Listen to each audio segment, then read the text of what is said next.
All right. Oh my goodness. Phasma, Kylo, and Hex.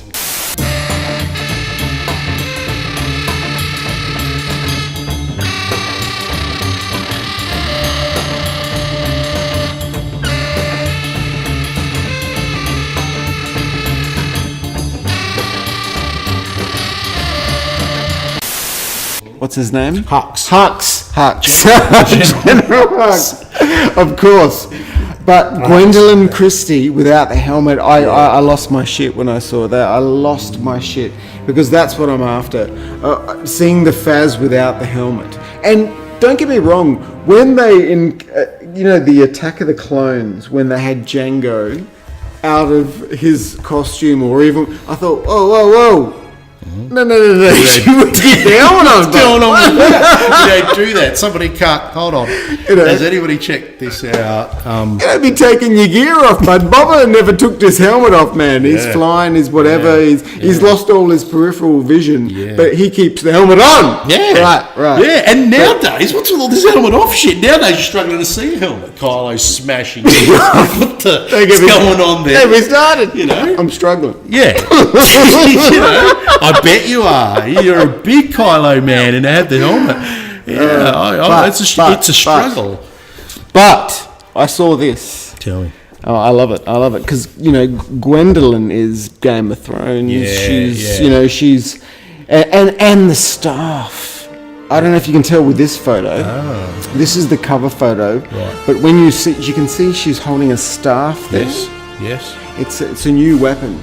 So not a blaster, not a saber, a staff, a retractable staff. Yeah. So that's apparently what this is. But the non-helmet with the slicked hair, the slicked always seems to represent evil, or a light and fluffy hair would represent good. Sure. The slicker, I tend to think, look at Hux over here. He's as slick as they come. He holds it back tight, doesn't he? He was great. I've got to say, I did like him. So what do you think of the Phas with no helmet? Yeah, I guess for me, I'm seeing Brienne of Tarth, and I'm seeing Phasma, and I'm seeing a head-on body. I mean, I know it's her, and I know it's a female, the way it walks. And I think Gwendolyn does a wonderful job with, a character in armour, bringing that femininity, but subtle. Yeah. Which, I really rate that. But I'm jarring a little bit with seeing Game of Thrones and Star Wars together, just putting it out there. It's cool, and I think I need to see this footage to fully appreciate what I'm seeing. But hey, it's just a moment in What did time. you think of that line in The Force Awakens when she's, the villagers, when she's wondering what to do with the villagers in that first sequence with Kylo Ren, and what were her lines in that? She said, "Sir, the villagers, what to do with the villagers and kill them all." Yeah. But, what did you think of the way she delivered that line? Even when she's with Finn and saying, and who told you to take your helmet off? And I like that line. Did you like all that? I did like that, but the rest of it, I struggled. I still felt it was her, that actress, doing those lines. And I felt maybe it's because I love Game of Thrones. Yeah. I don't think there's anything wrong with it, but it felt like her. And so for me, it didn't quite hit its mark. But I don't think it's any fault of hers. Right. Well, I don't think she's had the opportunity to really do what she can do. Yes. So, you reserve your opinion until you've seen the next one. Yeah. Because I think this is encouraging, seeing her without the helmet. Yes. So I think we're going to get more acting out of her. Yeah. Well, I wasn't convinced. Is it her in the film without a helmet, or is it just the shoot? So I didn't automatically assume it is her with lines in the film. No, I'd imagine it's her throughout. You're probably right. And maybe, I should think of it, but for some reason I didn't. I thought maybe it's the photo shoot part of it. I agree with Adam Driver that you can see there's this helmet smash. So obviously, you get a lot of him without a helmet. This Kylo with no helmet is just not going to fly with me, bud. I mean, I like him. He's even changed. He doesn't have the ripped fabric that he had before. He used to have this. It was almost like a scarf of ripped fabric around him with the tail of the fabric hanging down his back, and that's all gone now. It seems like he's got a tailored collar that was there under the suit. This new jacket look.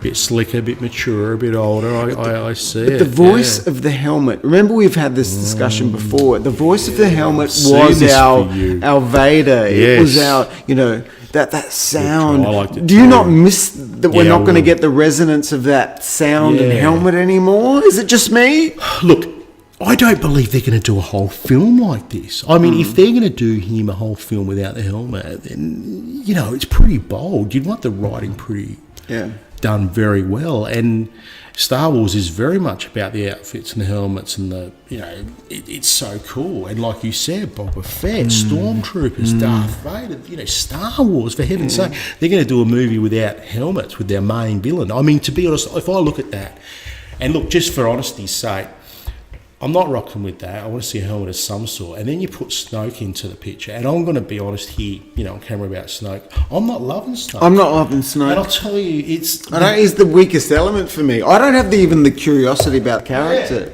right? It's poorly done CG, what I've seen so far. That's all I can say so far. And it may improve. Yeah. But seeing this hologram of a CG character just didn't work for me. And the whole mouth thing, it just seemed like we can do better than that. You know? We could have had something real there. I would have rather they'd made someone up or... agreed.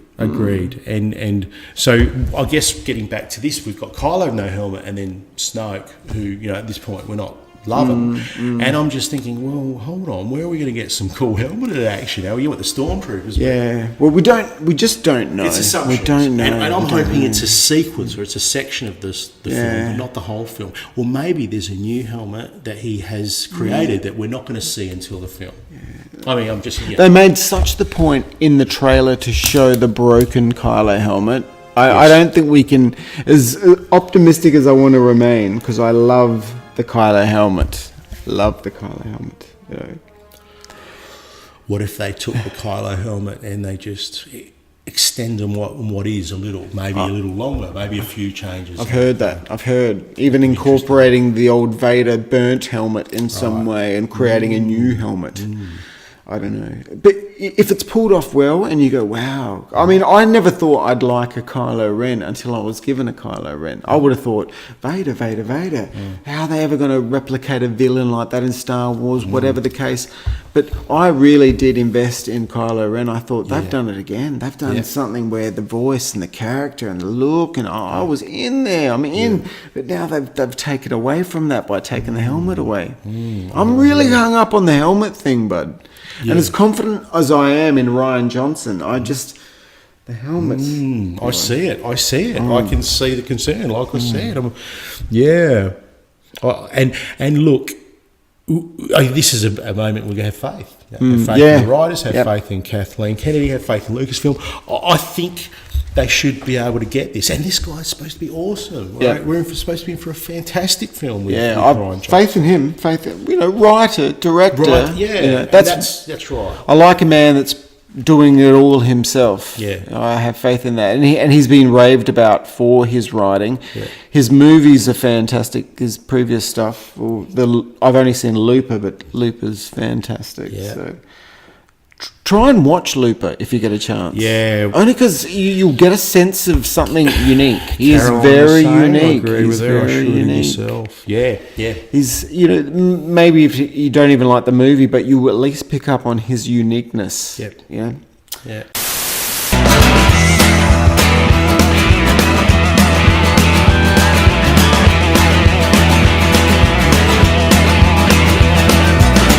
Cucarachas enojadas